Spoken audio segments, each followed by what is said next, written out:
Hello and good morning guys, मैं शिवम एक बार फिर से आपका अचीवर्स वेब की शानदार पेशकश में हार्दिक स्वागत करता हूं। दोस्तों, हर एक दिन की बात आज भी हम लोग आज के करंट अफेयर्स को देखेंगे और साथ ही साथ आपके लिए महत्वपूर्ण स्टैटिक के प्रश्नों को भी देखेंगे। ओके, तो एक ही क्लास में सारे चीज़ों का सॉल्यूशन है। और हाँ, बहुत ही ज़्यादा इंपॉर्टेंट, हम लोग पैसिफिक ओशियन के बारे में टोटल बातों को कवर करने वाले हैं। ओके, तो आई होप कि प्रीमियर चालू हो चुका होगा, तो आप अपने दोस्तों को जल्दी से शेयर करके उन्हें भी ऐड कर लें और आप लोग लाइव आनंद लें। ओके दोस्तों, तो हम लोग शुरू करेंगे आज 24 मार्च के करंट अफेयर्स को। और आपको पता होगा कि करंट अफेयर्स शुरू करने से पहले हम लोग देखते हैं कि आज का एजेंडा क्या है। ओके, कि हम लोग आज क्या क्या डिस्कस करेंगे। तो एज यूजुअल इंटरनेशनल न्यूज़ होगी, नेशनल न्यूज़ होगी, ऑबिचुअरी होगा, स्पोर्ट्स न्यूज़ होगा, इंपॉर्टेंट डेज होगा, कुछ इंपॉर्टेंट स्कीम्स होगी और साथ ही साथ आज का जो मुख्य आकर्षण है पैसिफिक ओशियन, प्रशांत महासागर के बारे में हम लोग सब कुछ जानेंगे। ओके दोस्तों, कल हम लोगों ने किसके बारे में जाना था? अंटार्कटिका के बारे में जाना था। आज हम लोग प्रशांत महासागर के बारे में जानेंगे और इन सारों महासागरों को कवर अप करने के बाद हम लोग एक एक कॉन्टिनेंट में घुसेंगे और उसके सारे देशों को कवर करेंगे जो आपके परीक्षा के लिहाज से इंपॉर्टेंट रहेगा। ओके, तो जल्दी से वीडियो को पसंद कर लें और अपने दोस्तों में शेयर कर लें। ओके, तो आइए हम लोग शुरू करते हैं आज की सुर्खियों के साथ। ठीक है, तो देखते हैं आज का पहला इंटरनेशनल न्यूज़ का सुर्खियाँ कि आज मतलब 24 मार्च को प्रत्येक वर्ष विश्व टीबी दिवस के रूप में मनाया जाता है। टीबी मतलब ट्यूबरकुलोसिस। ओके, अगला जल संसाधन के क्षेत्र में भारत और जापान के बीच सहयोग ज्ञापन पर हस्ताक्षर किया गया, सेम वाटर ब्रो। ओके, अगला मिस्र की प्रसिद्ध नारीवादी मनोचिकित्सक और उपन्यासकार नवल सादवी का निधन हो गया। ओके, अब नेशनल न्यूज में आइए कि मध्य प्रदेश सरकार के द्वारा कोविड के उचित व्यवहार पर जागरूकता पैदा करने के लिए संकल्प अभियान शुरू किया गया। ओके, अब नेक्स्ट न्यूज़ को देख लेते हैं कि हाल ही में हो रहे ISSF वर्ल्ड कप कहाँ? इंडिया में ही हो रहा है। में 10 मीटर एयर राइफल में दिव्यांश सिंह और इलोबेनिल क्लाबरन ने स्वर्ण पदक जीता। ओके, हमारा देश अभी टॉप पर है मेडल टैली में। अगला, प्रत्येक वर्ष 23 मार्च को शहीद या शहीदी दिवस के रूप में मनाया जाता है। ओके, दोनों आते हैं शब्द। अगला, आंध्र प्रदेश सरकार ने जानवरों के लिए भारत का पहला सरकार द्वारा संचालित एम्बुलेंस नेटवर्क स्थापित करने का निर्णय लिया है। जानवरों के लिए एम्बुलेंस होगा। ओके, पहला बार आंध्र प्रदेश में। चलिए अगला, हाल ही में बिहार में इथेनॉल उत्पादन संवर्धन नीति 2021 को मंजूरी दे दी गई है। ओके, और ये भारत का पहला राज्य बन गया है जहां इथेनॉल संवर्धन एवं उत्पादन नीति को मंजूरी दी गई। ओके दोस्तों, नेक्स्ट न्यूज़ को देख लेते हैं। अरुणाचल प्रदेश में देखो अपना प्रदेश अभियान चलाया गया है। ओके, आइए, तो अपने टूरिज्म को बढ़ावा देने के लिए अरुणाचल प्रदेश द्वारा ये चलाया गया। ठीक है दोस्तों, तो हम लोग अब शुरू करते हैं आज के करंट अफेयर्स को। और उससे पहले अब आज का अपना स्पेशल जो आज का मुख्य आकर्षण है, हम लोग पैसिफिक ओशियन के बारे में हर एक चीज़ का बारीकी से डिस्कस करेंगे। तो आप लोग कॉपी पेन लेकर शुरू हो जाइए। ओके, तो आइए हम लोग शुरू करते हैं पैसिफिक ओशियन। कुछ बातें मैं बताऊंगा, पहले आप लोग ओवरव्यू लीजिए इसका कि पैसिफिक ओशियन जो है सबसे पहले विश्व का सबसे बड़ा महासागर है। ओके, यदि हम एरिया वाइज बात करें तो विश्व का 46%, कितना 46% एरिया महासागर का इसी के पास है। और देखिए महासागर सागर ये सारे क्या थे? पहले आपको पता है कि पेंजिया था, पैंथालासा था, पेंजिया टूटा, पैंथालासा टूटा, तो जितने भी गड्ढे थे उसमें सब पैंथालासा वाला जमा हो गया। ओके, पानी, तो वही महासागर बन गया। ठीक है, तो एक बात मैं और आपको थोड़ा सा क्लियर करूंगा कि जिस तरह से पृथ्वी पर जहाँ महासागर नहीं है, जहाँ जमीनी एरिया है, उधर क्या होते हैं, मान लीजिए कोई अफ्रीका कोई उठाते, ठीक, तो कहीं समतल मैदान है, कहीं पठार है, कहीं पर्वत है। तो इसी तरह से दोस्तों समुद्र में भी क्या है, कहीं समतल मैदान है, कहीं गड्ढा है, कहीं पर्वत है। ओके, तो इस तरह से समुद्र में भी है। अब आइए कुछ कुछ बातों को कि जिस तरह से मैदानी इलाका में जिस तरह से महाद्वीपों पर पठार पर्वत को पर्वत कहते हैं, तो उसी तरह ओशियन में जो पर्वत होते हैं उसे रीज कहते हैं। क्या? रीज कहते हैं। ठीक है दोस्तों, तो ये ध्यान रखना है। और जो गड्ढा होता है उसे हम लोग झील बोल देते हैं, लेकिन ओशियन में उसे ट्रेंच कहा जाता है। क्या? ट्रेंच। ओके, तो इतनी सारी बातों को आप लोग ध्यान रखिएगा। हाँ, मैं बता रहा था कि पैसिफिक ओशियन जो है विश्व का सबसे बड़ा महासागर है, विश्व का सबसे गहरा महासागर भी है। ओके, नोट डाउन कीजिएगा कि विश्व का सबसे गहरा महासागर भी है।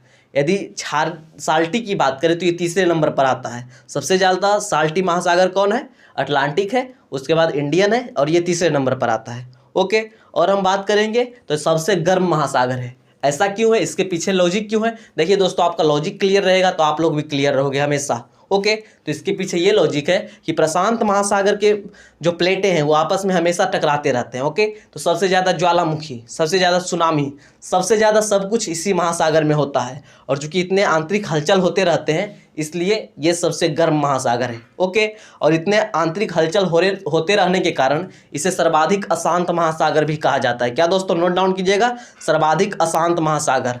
और जब इतने ज़्यादा टकराव होंगे तो बहुत ज़्यादा गड्ढे भी बनेंगे, बहुत ज़्यादा ऊंचे भी बनेंगे, तो सर्वाधिक गर्त, हिंदी में ट्रेंच को गर्त बोलते हैं दोस्तों। ओके, तो सर्वाधिक गर्त वाला महासागर भी इसे कहा जाता है। साथ ही साथ मैंने आपको बताया सर्वाधिक द्वीपों वाला महासागर, सर्वाधिक ज्वालामुखी वाला महासागर। ओके, ये सब प्रशांत महासागर का अन्य नाम है। और यही सब प्रश्न पूछ देता है आपसे, प्रश्न देकर कि बताइए सर्वाधिक गर्त वाला महासागर क्या है। तो यदि आप लोगों को क्लियर नहीं रहेगा कॉन्सेप्ट तो आप लोग कन्फ्यूज कर जाओगे। ओके, तो क्यों है, कैसे है, ये मैंने आपको सब बताया। अब इसका लोकेशन देख लीजिए थोड़ा सा दोस्तों कि ये किससे किससे टच करता है, मतलब किस किस कॉन्टिनेंट से ये टच करता है। तो आपको दिख रहा होगा एशिया, ऑस्ट्रेलिया, नॉर्थ अमेरिका और साउथ अमेरिका। ओके, तो ये 4 कॉन्टिनेंट से टच करता है, एशिया, ऑस्ट्रेलिया, नॉर्थ अमेरिका और साउथ अमेरिका। ओके दोस्तों, एक बात और आप लोग देखिएगा, मैं आपको बार बार बताता भी हूँ पहले भी कि ये आपको बीच में हवाईयन आइलैंड दिख रहा होगा, दिख रहा है ना। तो देखिए यदि हम क्रॉस कर ले तो ये चौराहा टाइप का हो गया। तो हवाईयन आइलैंड को प्रशांत महासागर का चौराहा कहा जाता है। ओके, हवाईयन आइलैंड को प्रशांत महासागर का चौराहा कहा जाता है, ये बार बार पूछा गया है। ओके, साथ ही साथ यदि हम बात कर ले इधर एकदम यही रेंज में इंटरनेशनल डेट लाइन गुजरती है। तो ये प्रश्न भी आपसे पूछता है कि इंटरनेशनल डेट लाइन किस महासागर से होकर गुजरती है। तो इसका भी सही उत्तर क्या होगा, प्रशांत महासागर। हाँ, ये देखिए, ये आपको एक दिख रहा होगा गड्ढा जैसा साइन, इस तरह का साइन, तो यही है मेरियाना ट्रेंच। कौन सा, मेरियाना ट्रेंच। सबसे गड्ढा, विश्व में सर्वाधिक गहरा गर्त है कौन, मेरियाना ट्रेंच। यदि हम बात कर ले तो 11,033 मीटर इसकी गहराई है। और आप लोगों ने यदि हॉलीवुड की द कोर मूवी देखी होगी तो उसमें यहीं से प्रवेश किया जाता है। ओके, जहाँ कोर में जाने के लिए पृथ्वी का। तो इतनी सारी बातें थी पैसिफिक ओशियन के बारे में। आई होप कि आपको काफ़ी अच्छे से समझ में आया होगा। और यदि अब पैसिफिक ओशियन से संबंधित कोई भी बातें हुई तो आप लोग सही से उसका जवाब दे पाओगे। ओके, क्योंकि आपका कॉन्सेप्ट क्लियर है। ठीक है दोस्तों, तो हम लोग आज के करंट अफेयर्स को शुरू करेंगे। आई होप कि आपको पैसिफिक ओशियन काफ़ी अच्छा लगा होगा, पैसिफिक ओशियन के बारे में जान के। तो आइए अब हम लोग शुरू करते हैं बिना कोई देर किए हुए। Okay, let's start. ठीक है दोस्तों, चलिए पहला प्रश्न को हम लोग देख लेते हैं कि विश्व टीबी दिवस, वर्ल्ड टीबी डे, टीबी मतलब टेलीविजन नहीं, ट्यूबरकुलोसिस। ओके, तो विश्व टीबी दिवस प्रतिवर्ष कब मनाया जाता है। तो प्रत्येक वर्ष 24 मार्च को विश्व टीबी दिवस के नाम से मनाते हैं हम लोग। क्यों, क्योंकि टीबी रोग के प्रति लोगों की जागरूकता बढ़े। ओके, तो इसीलिए हम लोग प्रत्येक वर्ष 24 मार्च को टीबी दिवस के रूप में मनाते हैं। आइए दोस्तों, हम लोग एक्स्ट्रा मसाला को कवर अप करेंगे कि क्या एक्स्ट्रा मसाला है इसके बारे में, जो आपके लिए काफ़ी इंपॉर्टेंट रहने वाला है। तो इस वर्ष का थीम कि वर्ल्ड टीबी डे 2021 का थीम क्या है, तो इस वर्ष का थीम है the clock is ticking. Okay, the clock is ticking. अगला प्रश्न बहुत ही इंपॉर्टेंट है कि एक कारक जीव का नाम बताएं जो टीबी पैदा करने के लिए जिम्मेदार है। तो ये है बैक्टीरिया। कौन सा, बैक्टीरिया। और मैं बैक्टीरिया का नाम भी आपको बता देता हूँ, पूछेगा नहीं, यदि ऑप्शन सही है आराम से आप लोग कर लीजिएगा। तो इसका नाम है mycobacteria tuberculosis. Okay, mycobacteria tuberculosis. तो यदि आप लोग टीबी का फुल फॉर्म ट्यूबरकुलोसिस जानते हैं तो आप लोग आसानी से ऑप्शन सही से टिक कर सकते हैं। ठीक है, क्षय रोग की खोज किस स्थान पर की गई थी, तो ये बर्लिन में इसकी खोज की गई थी द इंस्टीट्यूट ऑफ हाइजीन के द्वारा। ओके, क्षय रोग की खोज बर्लिन में की गई थी द इंस्टीट्यूट ऑफ हाइजीन के द्वारा। दोस्तों मैं एक बात और आपको बताता हूँ, क्षय रोग में अभी फिलहाल भारत नंबर 1 है, सबसे ज़्यादा रोगी यहीं मिलते हैं क्षय रोग के। यदि आप लोग पूरे वर्ल्ड में 4 रोगी को उठाते हैं पूरे वर्ल्ड से, तो उसमें एक रोगी आपको भारत का मिलेगा टीबी से पीड़ित। ओके, और हम लोगों ने लक्ष्य रखा है कि 2025 तक हम लोग टीबी मुक्त हो जाएंगे। देखिए अगला प्रश्न भी यही है कि टीबी मुक्त भारत अभियान के तहत क्षय रोग को समाप्त करने का लक्ष्य किस वर्ष तक रखा गया है। तो 2025 तक हमारा लक्ष्य है, लेकिन यदि पूरे विश्व की बात करें कि पूरे विश्व का लक्ष्य क्या है टीबी को खत्म करने का, तो पूरे विश्व का लक्ष्य है 2030 तक। ओके दोस्तों, तो ये थी टीबी डे के बारे में सारी बातें। और आपको पता होगा कि अभी हाल फिलहाल में बहुत सारे डेज मनाए जा रहे हैं। जैसे कल ही क्या मनाया गया, वर्ल्ड मेट्रोलॉजिकल डे मनाया गया, विश्व मौसम विज्ञान दिवस, और उसके पहले विश्व जल दिवस मनाया गया। ओके दोस्तों, तो ये सारे दिवस आपके परीक्षा के लिहाज से काफ़ी इंपॉर्टेंट रहने वाले हैं। ठीक है, आइए अब हम लोग अगले प्रश्न का रुख कर लेंगे। आई होप कि आपको ये भी समझ में आया होगा। चलिए, हाँ आप लोग एक काम कर सकते हैं, जैसा कि प्रीमियर चालू है तो आप लोग जितने भी एक्स्ट्रा मसालाज के प्रश्न हैं मेरे जवाब देने से पहले उस प्रश्न का आप उत्तर भी दे सकते हैं, आपके लिए बेनिफिशियल भी होगा। ओके, और आई होप कि आपको एक्स्ट्रा मसालाज के प्रश्न काफ़ी बेहतर लग रहे होंगे। ओके, आइए अगले प्रश्न को देखते हैं कि हाल ही में हो रहे ISSF वर्ल्ड कप में 10 मीटर एयर राइफल में किसने स्वर्ण पदक जीता। तो दिव्यांश सिंह और इलाबेलिन क्लावरिन ने, इन दोनों ने ISSF world cup 10 metre air rifle में स्वर्ण पदक जीता है। ओके, दोनों ने साथ मिलकर जीता।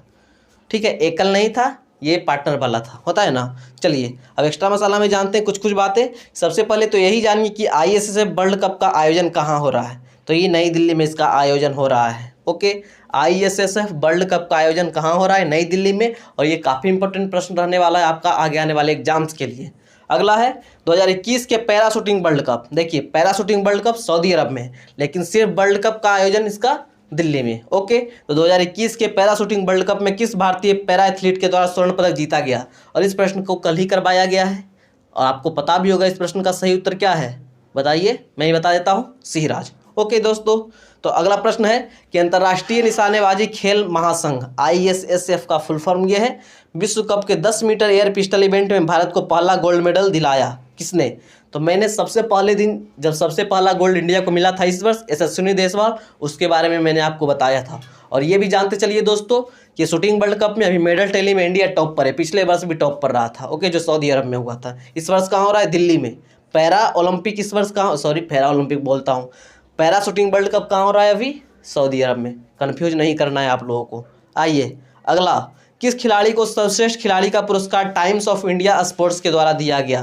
तो टाइम्स ऑफ इंडिया स्पोर्ट्स के द्वारा 2019 के लिए अवार्ड जानते हैं किसे मिला है। मिला है 2021 में, लेकिन 2019 के लिए sports person of the year ये मिला है PV सिंधु जी को। किन्हें, PV सिंधु जी को, याद रखिएगा। ओके, और BBC की ओर से बेस्ट प्लेयर स्पोर्ट्स पर्सन का अवार्ड किसे मिला था, कोनेरू हम्पी। ओके, तो इन दोनों को आप लोग ध्यान रखिएगा। अगला है पटियाला में चल रहे 24वें federation cup senior athletics championship में महिलाओं की 100 मीटर की दौड़ में स्वर्ण पदक किसने जीता है। तो ये भी प्रश्न कराया जा चुका है आपको ऑलरेडी, और इस प्रश्न का सही उत्तर शायद आप लोगों को याद हो, नहीं याद हो मैं आपको रिमाइंड करवा देता हूँ, धनलक्ष्मी। ओके, तो इस प्रश्न का सही उत्तर है धनलक्ष्मी। आइए अब अगले प्रश्न को देख लेते हैं हमारे साथ कि हाल ही में किस राज्य सरकार के द्वारा कोविड के उचित व्यवहार पर जागरूकता पैदा करने के लिए संकल्प अभियान शुरू किया गया है। तो ये मध्य प्रदेश के द्वारा। ओके, आइए दोस्तों थोड़ी सी बात हम कोविड पर करते हैं, कोरोना पर करते हैं, क्योंकि ये बात करने लायक नहीं है लेकिन फिर भी बात करना जरूरी है। अब ऐसा क्यों हो रहा है, पहले दोस्तों 500 दिनों में केसों की डबलिंग हो रही थी इंडिया में। ओके, लेकिन अभी हाल फिलहाल में ऐसा तेजी से बढ़ रहा है कि मात्र 200 दिनों में ही केसों की डबलिंग हो रही है। ओके, 203 दिनों में, पहले 504 दिनों में होती थी। ओके दोस्तों, तो ये थोड़ी सी चिंता की बात है। और ऐसा क्यों हो रहा है, पहला बात तो ये कि फेस्टिव सीजन आने वाले हैं, लोग बहुत ज़्यादा इस पर केयर नहीं कर रहे हैं कि चलो भाई दवाई तो आ ही गई। मोदी जी बोला करते थे कि जब तक दवाई नहीं तब तक ढिलाई नहीं, अब दवाई आ ही गया है तो चलिए ढिलाई कर देते हैं। लेकिन दोस्तों आप लोग देख रहे होंगे कि कोरोना के नए नए स्ट्रेन सभी जगह परेशान कर रहा है। ब्राज़ील में रोज़ बहुत सारी मौतें भी हो रही है फिर से। अपने इंडिया में ही खासकर यदि मैं बात कर लूँ महाराष्ट्र की, तो पिछले एक दिन में 28,000 से ज़्यादा केस महाराष्ट्र में सिर्फ मिले हैं। महाराष्ट्र, मध्य प्रदेश, पंजाब, ये सारा अभी कोविड से धीरे धीरे त्रस्त हो रहा है। तो दोस्तों आपकी सुरक्षा की जिम्मेदारी आपके हाथों में है, अपना सुरक्षा स्वयं करें, मास्क फेस कवर जरूर लगाएं। ओके, ठीक है।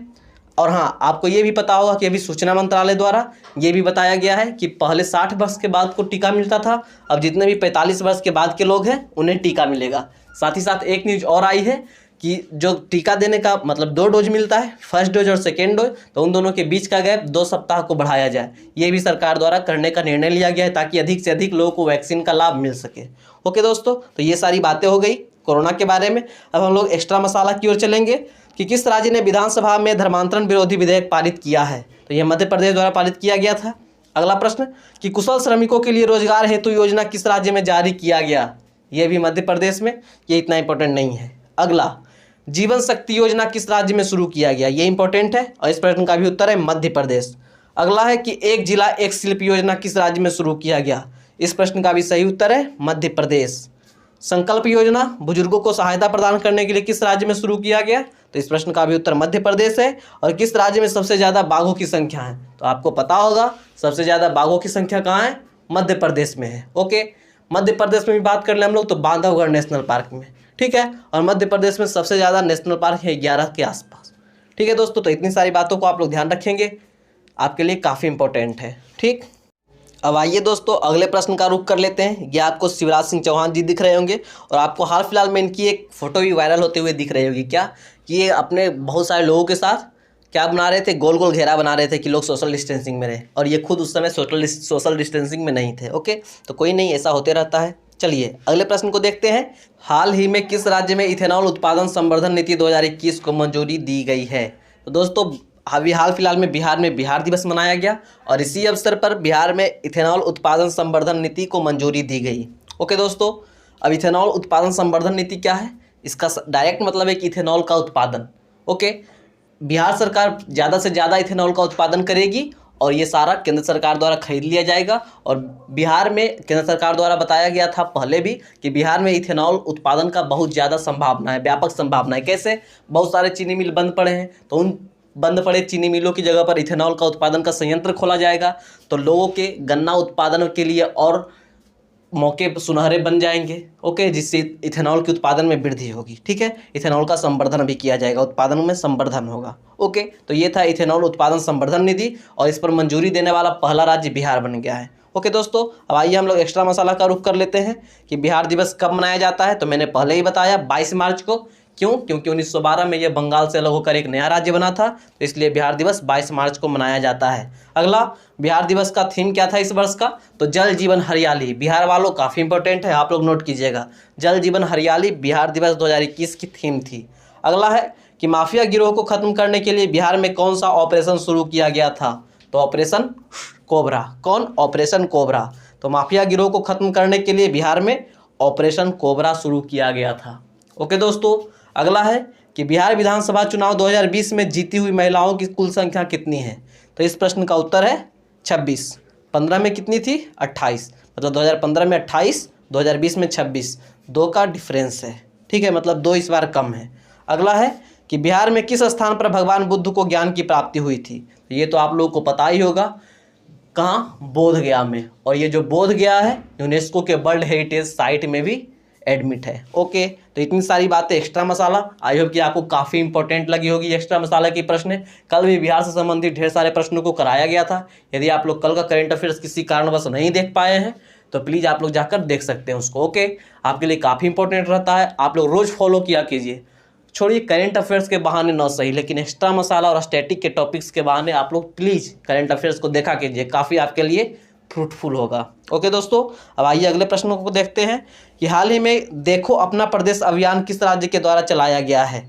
तो देखो अपना प्रदेश अभियान अरुणाचल प्रदेश के द्वारा चलाया गया है। टूरिज्म के लिए। किसके लिए? टूरिज्म के लिए। खास ही जितने भी राज्य के ही लोग हैं वही पूरा राज्य घूम नहीं पाए हैं, और उनके लिए ही देखो अपना प्रदेश अभियान चलाया गया है अरुणाचल प्रदेश के द्वारा। ओके, तो ये ध्यान रखिएगा, काफ़ी इंपॉर्टेंट प्रश्न हो जाता है, क्योंकि मैंने आपको कई दफ़ा बता रखा है कि नॉर्थ की बातें हो या फिर नॉर्थ ईस्ट की बातें हो, इनसे संबंधित यदि कोई भी इंपॉर्टेंट प्रश्न है तो वो आपके लिए काफ़ी इंपॉर्टेंट है। क्यों? क्योंकि अभी जो चल रही है केंद्र सरकार की एक्ट ईस्ट पॉलिसी, मतलब कि जितने भी नॉर्थ ईस्ट के राज्य हैं उसमें विकास करना, उसका नाम क्या है? Act east policy. ठीक है, ये कभी आपसे प्रश्न पूछ भी सकता है कि बताओ भाई एक्ट ईस्ट पॉलिसी क्या है? एक्ट ईस्ट पॉलिसी तो नॉर्थ स्टेट जितने भी है, नॉर्थ ईस्ट के स्टेट, उसके संवर्धन एवं विकास के लिए ये पॉलिसी है जिसका नाम है एक्ट ईस्ट पॉलिसी। और यदि आप लोगों को याद हो तो नॉर्थ नहीं, लुक ईस्ट पॉलिसी लाया गया था अटल बिहारी वाजपेयी के द्वारा। ओके, मतलब सबसे पहली बार नॉर्थ ईस्ट के लोगों को विकास के लिए या उधर ध्यान देने की लुक ईस्ट पॉलिसी लाया गया। लेकिन जब मोदी गवर्नमेंट आई तो लुक ईस्ट पॉलिसी को चेंज करके एक्ट ईस्ट पॉलिसी में कन्वर्ट किया, और आप ये भी देख रहे होंगे कि काफ़ी विकास के कार्य नॉर्थ ईस्ट में जारी हैं। ओके, तो इसी के तहत अब नॉर्थ ईस्ट के राज्य भी आप लोग को जानकर कुछ कुछ बातें आश्चर्य होगी कि नागालैंड हो गया। ओके, इसमें पहली बार आज़ादी जब से मिली थी, जब से वो नया राज्य बना है, तब से पहली बार जाकर अब वहाँ राष्ट्रगान की धुन बज रही है अपनी। बताइए कैसी मानसिकता वहाँ के लोगों की होगी। ओके, तो इन सारों को चेंज करने के लिए बहुत सारे कार्यक्रम चलाए जा रहे हैं, लोगों से रूबरू हो रहे हैं, वहाँ की जो पॉलिटिकल पार्टी है, छोटी छोटी पार्टी है, उससे ज्वाइन किया जा रहा है, उसको अपने तरीके से मनाया जा रहा है। ओके, ताकि हम लोग के साथ ही रहे, ऐसे भी साथ ही रहता, कोई दिक्कत नहीं थी। ठीक है दोस्तों, तो अरुणाचल प्रदेश अभी हाल फिलहाल में देखो अपना प्रदेश अभियान लॉन्च किया है। अब आइए अरुणाचल प्रदेश के बारे में जानते हैं। बहुत सारी बातें नॉर्थ ईस्ट के बारे में हो गई। अरुणाचल प्रदेश को कब पूर्ण राज्य का दर्जा मिला था? तो ये 20 फरवरी 1987 में। ओके, अरुणाचल प्रदेश का सीमा किस देश से जुड़ा है? तो अरुणाचल प्रदेश का सीमा आपको पता होगा चाइना से भी जुड़ा हुआ है, और इधर किससे?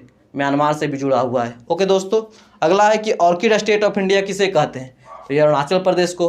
बोटनिस्ट वनस्पति विज्ञानियों का स्वर्ग किसे कहते हैं, तो ये भी अरुणाचल प्रदेश को। तवांग बौद्ध मठ कहाँ स्थित है, तो अरुणाचल प्रदेश में। Namdapha national park Arunachal Pradesh. Mouling national park Arunachal Pradesh. Mishmi की पहाड़ियाँ अरुणाचल प्रदेश। सिर्फ मिसमी ही नहीं, 4 पहाड़ियाँ हैं अरुणाचल प्रदेश में, जिसको आप लोग शॉर्टकट से याद रख सकते हैं। याद आपको होगा नहीं इतना जल्दी, AMDM, अबोर, मिसमी, डाफला, मिरी। ठीक है, अबोर, मिरी, डाफला, मिसमी, इसी तरह से है AMDM। ओके, तो मिसमी की पहाड़ियाँ किस राज्य में स्थित है, अरुणाचल प्रदेश में। तो इतनी सारी बातें अरुणाचल प्रदेश के, बहुत ही इंपॉर्टेंट बातें बताई गई है आज, आप लोग नोट डाउन कर लीजिएगा फिर से। ओके, अब अगले प्रश्न को देखते हैं कि जल संसाधन के क्षेत्र में भारत और किस देश के बीच सहयोग ज्ञापन पर हस्ताक्षर किया गया। तो भारत और जापान के बीच जल संसाधन के क्षेत्र में सहयोग ज्ञापन पर हस्ताक्षर किया गया। अब आइए, ज़्यादा कुछ नहीं इसके बारे में, जल के संवर्धन के लिए ये ज्ञापन हस्ताक्षर किया गया है। ओके, एक्स्ट्रा मसाला में देखते हैं, काफ़ी इंपॉर्टेंट प्रश्न ये है आपके लिए कि केंद्रीय जल मंत्री कौन है, तो पहली बार जल शक्ति मंत्रालय का गठन किया गया और गजेंद्र सिंह शेखावत जल मंत्री बनाए गए। ओके दोस्तों, होन्शु, क्यूशु, शिकोकू, होकाइडो, मैंने जब आपको जापान के बारे में बताया था तब आपको मैंने जापान के नक्शा टोटली, जापान की सारी चीज़ों को कवर अप आपसे करवाया था। ओके, तो उसमें मैंने बताया था कि भाई इन द्वीपों को कभी कभी प्रश्न पूछ देता है कि उत्तर से दक्षिण के क्रम में लगा। तो सबसे पहले मैंने आपको बताया था क्या, कि होकाइडो है, फिर होन्शु है, फिर शिकोकू है और फिर क्यूशु है। ओके, जनसंख्या के दृष्टिकोण से सबसे बड़ा द्वीप कौन है, मैंने आपको बताया था होन्शु के बारे में कि होन्शु सबसे बड़ा द्वीप है जनसंख्या के दृष्टि से भी और एरिया वाइज भी। ओके, इसकी राजधानी, जो जापान की राजधानी टोक्यो है, ये होन्शु पर स्थित है। और मैंने आपको एक शहर ओसाका के बारे में बताया था, और अभी हाल फिलहाल में जो बिहार पुलिस की एग्जाम हुई उसमें यह पूछा गया था कि ओसाका किस लिए फेमस है जापान में। ओके, तो आपको पता होगा कि ओसाका को जापान का मैनचेस्टर कहा जाता है। ठीक है दोस्तों, अगला प्रश्न है कि सुगारू जल संधि किन 2 द्वीपों को जोड़ता है, तो ये हमारा सुगारू जल संधि है, और मैंने आपको बताया कि ये क्या है, होकाइडो है, और ये क्या है, होन्शु है। तो होकाइडो और होन्शु को जोड़ता है सुगारू जल संधि। एक प्रश्न और है कि हिरोशिमा और नागासाकी की घटना कब हुई थी, मतलब इस पर कब परमाणु बम गिराया गया था, तो आपको पता होगा 6 अगस्त हिरोशिमा और 9 अगस्त नागासाकी। 6 अगस्त हिरोशिमा और 9 अगस्त नागासाकी। ओके दोस्तों, तो आप लोग इतनी सारी बातों को ध्यान रखिएगा। आई होप कि आपको जापान की सारी बातें याद होगी, और यदि नहीं याद होगी तो मैं जिसमें जापान वाली न्यूज़ है उस न्यूज़ की वीडियो को आई बटन में डलवा दूंगा। ओके, तो आप लोग जाकर उसे ईजिली देख सकते हो। ठीक है, काफ़ी इंपॉर्टेंट है, आप लोग प्लीज़ देखा कीजिए इन सारी बातों को। अब आइए हम लोग अगले प्रश्न का रुख कर लेते हैं कि 23 मार्च को शहीद दिवस किन स्वतंत्रता सेनानियों की याद में मनाया जाता है। देखिए दोस्तों, पहले आप लोग ये बात ध्यान दीजिएगा, शहीदी दिवस भी से बोलते हैं, क्या, शहीदी दिवस भी। ठीक है, तो 23 मार्च को शहीदी दिवस किन स्वतंत्रता सेनानियों की याद में मनाया जाता है, तो भगत सिंह की याद में, राजगुरु की याद में और सुखदेव की याद में। क्यों, क्योंकि 1931 को इन लोगों को फांसी दी गई थी ब्रिटिश सरकार के द्वारा। ऐसे फांसी देनी चाहिए थी 24 मार्च को, मतलब आज के दिन ही 1931 में, लेकिन ब्रिटिश सरकार इतने डरपोक थे, इतने खौफ खा रहे थे इन लोगों से कि 23 मार्च को ही फांसी देनी पड़ी। ओके, तो इतनी सारी बात थी, और इनके बारे में बहुत सारी कहानियां हैं, आप लोग कहीं भी जाके पढ़ सकते हैं। ओके, इन सारे लोगों की बखान मैं क्या कर सकता हूँ, इन सारे लोग इतने महान क्रांतिकारी थे कि इनकी बखान करने में बैठ जाऊँ तो पूरा दिन पार हो जाएगा, लेकिन इनकी महानता खत्म नहीं होगी। ओके दोस्तों, जिस एज में हम लोग सोचते हैं कि क्या किया जाए, किस ओर जाया जाए, उस एज में ये लोग शहीद हो गए। ठीक है ना, देखिए कैसे बताता हूँ, एक्स्ट्रा मसाला में देखिए कि किस वर्ष में भगत सिंह, राजगुरु और सुखदेव का जन्म हुआ, तो 1907 में भगत सिंह, राजगुरु का 1908 में और सुखदेव का 1907 में। ओके, और ये लोग 23-24 साल की उम्र में शहीद हो गए। तो मैंने अभी आपसे बताया, जिस उम्र में आप लोग कंफ्यूज रहते हैं कि मुझे किस ओर जाना चाहिए, उस उम्र में ये लोग इतने बड़े काम करके चले गए, इतिहास के स्वर्णिम अक्षरों में अपना नाम लिखा गए हैं। ओके, आइए, अब भगत सिंह और राजगुरु ने एक ब्रिटिश पुलिस अधिकारी को बुरी तरह गोली मारी, उनका नाम क्या था, तो ये पूछ देता है, उनका नाम था सैंडर्स। क्या नाम था, सैंडर्स नाम था। ठीक है दोस्तों, आइए अगले प्रश्न को देखते हैं कि भगत सिंह, सुखदेव और राजगुरु को किस मामले में मौत की सजा सुनाई गई थी, तो लाहौर षड्यंत्र में। किसका नाम याद रखिएगा, लाहौर षड्यंत्र के मामले में इन तीनों को मौत की सजा सुनाई गई थी। भगत सिंह ने जेल की कोठरी में एक पुस्तिका लिखी, उसका शीर्षक क्या था, तो इसका शीर्षक था मैं नास्तिक क्यों हूँ। तो ये प्रश्न आपसे पूछ देता है कि मैं नास्तिक क्यों हूँ, पुस्तक के लेखक कौन है, मैं नास्तिक क्यों हूँ पुस्तक के लेखक कौन है, तो इस प्रश्न का सही उत्तर होगा शहीद भगत सिंह। ओके, इन्हें शहीद आजम के नाम से भी जाना जाता है, ये बात आप लोग ध्यान रखिएगा।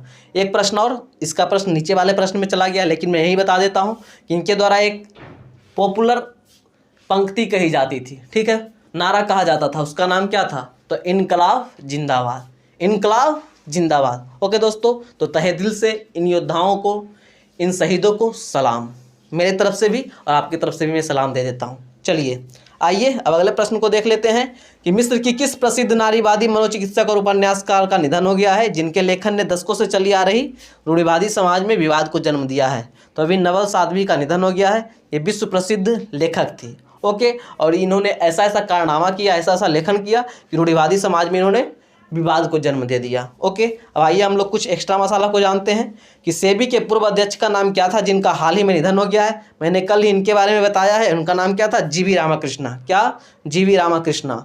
किस देश के पूर्व प्रधानमंत्री मौदूद अहमद का हाल ही में निधन हो गया? तो इस प्रश्न का उत्तर आपको देना है। अगला है कि मार्विन हैगलर का हाल ही में निधन हो गया है, वह किस खेल से संबंधित है? तो ये बॉक्सर, ठीक है, बॉक्सिंग से संबंधित थे। अगला है हाल ही में किस देश के प्रधानमंत्री हमीद बौकेयाको का हाल ही में निधन हो गया है? तो आइवरी कोस्ट के ये प्रधानमंत्री थे। और ये देखिए मैंने आपको बताया कि ऊपर वाला प्रश्न नीचे आ गया है कि भगत सिंह के द्वारा दिए गए नारे कौन से हैं? तो इनकलाब जिंदाबाद, ठीक है, शहीद आजम भगत सिंह के द्वारा दिया गया था। आइए अगले प्रश्न को हम लोग देखते हैं कि किस राज्य सरकार ने जानवरों के लिए भारत का पहला सरकार द्वारा संचालित एम्बुलेंस नेटवर्क स्थापित करने का निर्णय लिया है? तो आंध्र प्रदेश के सरकार द्वारा भारत में पहली बार जानवरों के लिए एम्बुलेंस स्टार्ट की गई है। ओके, एम्बुलेंस सेवा स्टार्ट की गई है। ठीक है दोस्तों, चलिए अब एक्स्ट्रा मसाला की ओर हम लोग चलते हैं कि बिजली क्षेत्र में सुधारों को लागू करने वाला दूसरा राज्य कौन बन गया है? तो आंध्र प्रदेश। हाल ही में जेंडर बजट अवधारणा के साथ आने वाला पहला राज्य कौन बन गया है? तो आंध्र प्रदेश। और आंध्र प्रदेश इधर काफ़ी पॉपुलर इसलिए भी है क्योंकि इसने 3 राजधानी बनाने को सोची है। अमरावती, ओके, एक तो अमरावती है ही, एक विशाखापट्टनम और एक कुर्नूल। ओके, इन 3 राजधानी को बनाने का सोचा है किसने? आंध्र प्रदेश राज्य ने। ठीक है दोस्तों, अब आइए हम लोग देखेंगे question of the last day के बारे में। वैसा प्रश्न जिसका उत्तर आपसे कल पूछा गया था कि कौन सी राज्य सरकार 2023 तक दुनिया की सबसे बड़ी तैरती सौर परियोजना शुरू करेगी? तो ये मध्य प्रदेश। आप लोगों को उत्तर में कन्फ्यूज नहीं होना है। आप लोगों ने कुछ दिन पहले ये भी पढ़ा था कि दुनिया का सबसे बड़ा सौर ऊर्जा परियोजना सिंगापुर में शुरू होगा, लेकिन वो जाकर 2030 तक होगा। ओके, तब तक 2023 तक हमारा भारत में ही तैयार हो जाएगा। कहाँ? नर्मदा नदी पर, ओंकारेश्वर डैम पर। ओके दोस्तों, प्रभात जी द्वारा काफ़ी शानदार तरीके से उत्तर दिया गया। प्लीज़ दोस्तों आप लोग भी उत्तर दे दिया कीजिए, ठीक है। आपके लिए चैप्टर्स भी बना दिए जाते हैं। यदि आप लोग इस तरह से टाइप करोगे तो इधर आपको चैप्टर्स दिखेंगे स्क्रीन पर। आप लोग डायरेक्टली वहाँ से प्रश्न ऑफ द डे, मतलब क्वेश्चन ऑफ द डे के पास पहुँचकर डायरेक्टली इस प्रश्न को देखिए और इसका उत्तर दीजिए। जरूर से जरूर दीजिए, आपका ही फायदा होगा। ओके, अब आइए क्वेश्चन ऑफ द डे देखते हैं आप में से कितने लोग फिर से इस प्रश्न का उत्तर दे पाते हैं कि who won the best actress award at the national film award 2019? 2019 का नेशनल पुरस्कार, 67वां नेशनल पुरस्कार में सर्वश्रेष्ठ अभिनेत्री का पुरस्कार किसने जीता है? और आई होप कि आप में से बहुत सारे लोगों को इस प्रश्न का उत्तर पता होगा क्योंकि कल ही कराया गया है। तो देखते हैं दोस्तों कि किसमें कितना है दम, कितने लोग सही सही उत्तर दे पाते हैं। तो आइए ज़्यादा से ज़्यादा संख्या में सही उत्तर दीजिए और हमारी इस मेहनत को चरितार्थ कीजिए। ओके दोस्तों, तो आई होप कि आपको आज का सेशन काफ़ी पसंद आया होगा। मिलता हूँ आपसे अगले दिन अगले वीडियो में। अपना ख्याल रखिएगा, जिधर भी जाना है फेस मास्क लगा कर जाना है। ओके, आपकी जवाबदेही, आपकी जिम्मेदारी आपके हाथों में है। जय हिंद, शिवम साइनिंग ऑफ।